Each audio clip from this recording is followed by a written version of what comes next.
Hi friends, welcome back to commerce journal. आज के session में हम टॉलरेंस ग्रुप के बारे में कवर करेंगे कि टॉलरेंस लिमिट्स को कैसे सेट किया जाता है एसएपी फीको के अंदर और टॉलरेंस लिमिट्स क्या होती हैं। First of all, tolerance limit और टॉलरेंस ग्रुप को डेटरमाइंड एसएपी ने कंपनी की एज अ अमाउंट डिफरेंस के लिए कंपनी ने उसको डिफाइन किया है। यानी कि आपको कोई मैसेज या आपको कोई इनवॉइस जो है वो रिकॉर्ड करना था 100 का, बट वो गलती से आपने रिकॉर्ड कर दिया 79 या 97 का। तो वो जो बेसिक डिफरेंस है 100 और इनके इनवॉइस में और 97 में, अगर कंपनी की टॉलरेंस लिमिट के अंडर जाता है तो ही वो डॉक्यूमेंट जो है वो पोस्ट होगा। यानी कि जो अमाउंट डिफरेंस आता है या डिस्काउंट इशू आता है, वो सभी डिफरेंस टॉलरेंस लिमिट के अकॉर्डिंग आते हैं। अब जो रिकॉर्ड मेंशन किया है 97 का, उसमें 3 का डिफरेंस आ गया। 3 अमाउंट का गैप है, वो कवर होगा अगर 3 का डिफरेंस टॉलरेंस लिमिट में सेट है। कंपनी ने 100 या 1000 का टॉलरेंस लिमिट सेट कर रखा है, तो 1000 तक का डिफरेंस जो है वो कंपनी टॉलरेट कर लेगी। इस तरीके से 3 लिमिट सेट होती हैं। एक होती है हमारी टॉलरेंस फॉर जीएल, एक होती है हमारी टॉलरेंस फॉर वेंडर, एक होती है टॉलरेंस फॉर यूजर्स। तो सबसे पहले हम टॉलरेंस फॉर जीएल सेट करेंगे। उसके लिए हमारे पास यहाँ पे कोड गिवन है OB A0, एंटर करना है। एंटर करने के बाद यहाँ पे आपको न्यू एंट्री पे जाना है और यहाँ पे आपको कंपनी कोड देना है। कंपनी कोड है हमारा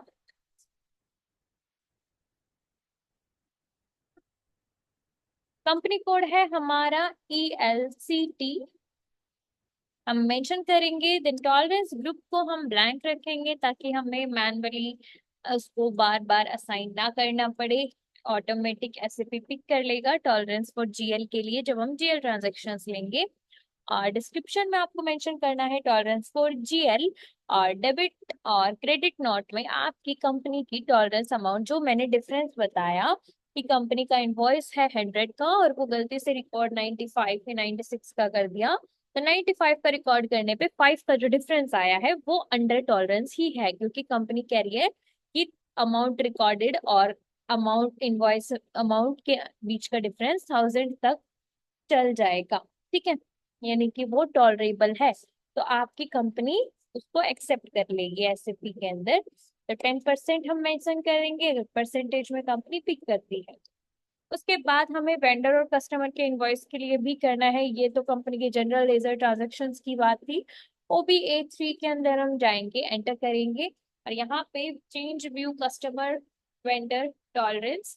तो उसके लिए हमें यहाँ पे न्यू एंट्री पे जाना है। कस्टमर और वेंडर की सेम टॉलरेंस लिमिट कंपनी को सेट करनी होती है। तो सबसे पहले यहाँ पे आपको कंपनी कोड देना है, that is ELCT, electronic private limited हमारी कंपनी है।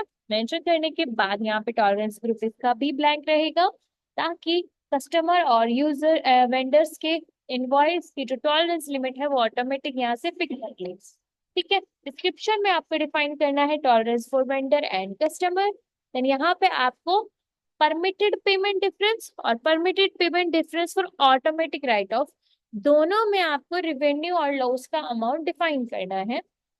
तो अमाउंट तो कंपनी 1000 ले रही है, ये कोई स्टैंडर्ड नहीं है, कंपनी पे डिपेंड करता है कि कंपनी कितने तक का अमाउंट जो है टोलरेट कर सकती है, वही अमाउंट कंपनी लेगी। एडजस्ट डिस्काउंट भी हम 1000 रखेंगे।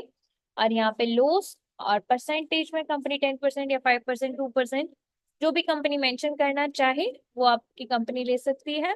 और amount payment difference for automatic write of के अंदर भी आपको परमिट करना है 1000 पे और यहाँ पे 10% पे।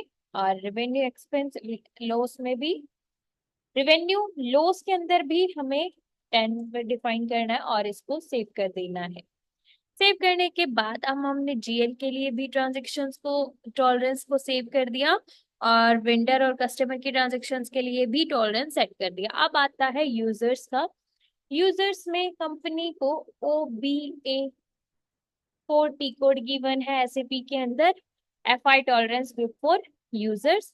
न्यू एंट्री पे क्लिक करना है। क्लिक करने के बाद ग्रुप आप ब्लैंक रखेंगे। कंपनी कोड में ELCT आपको यहाँ पे कंपनी कोड देना है। कंपनी कोड देने के बाद आपको यहाँ पे अमाउंट पर डॉक्यूमेंट और अमाउंट पर ओपन आइटम के अंदर अगर आपने या 1 लाख 2 लाख अमाउंट मेंशन कर दिया तो आपकी कंपनी ने एक टॉलरेंस लिमिट लगा दी कि इतने तक का ही अमाउंट जो है, इनवॉइस जो है वो आप रिकॉर्ड कर सकते हो, इससे ज्यादा का बिल रिकॉर्ड नहीं होगा।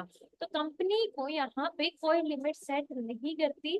कंपनी यहाँ पे इंफिनिटी ही रखती है कि कितने तक का भी इनवॉइस जो है वो रिकॉर्ड हो सकता है, चाहे वो 20,000 का हो या फिर वो 10 लाख का हो, यानी कि लिमिट नहीं है। तो कंपनी इसके लिए 999, यहाँ पे कंपनी 8 टाइम 9 एंटर करेगी और यहाँ पे कंपनी 7 टाइम 9 एंटर करेगी।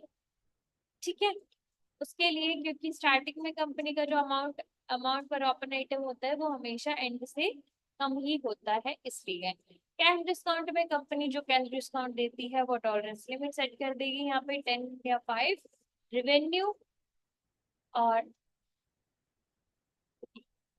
रिवेन्यू और एक्सपेंस का भी कंपनी टॉलरेंस सेट कर देगी। कैश डिस्काउंट एक्सपेंस भी सेट कर देंगे और 10% और कैश डिस्काउंट में भी कंपनी 1000 सेट कर देगी और इसको सेव कर देंगे। आई होप आपको क्लियर होगा कि टॉलरेंस लिमिट्स कैसे सेट की जाती है कंपनी के अंदर।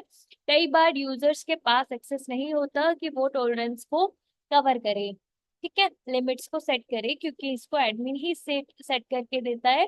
Thank you. और अगर आपको वीडियो अच्छा लगा तो आप हमारे चैनल को सब्सक्राइब कीजिए, लाइक कीजिए एंड फॉलो कीजिए commerce journal. Thank you, bye.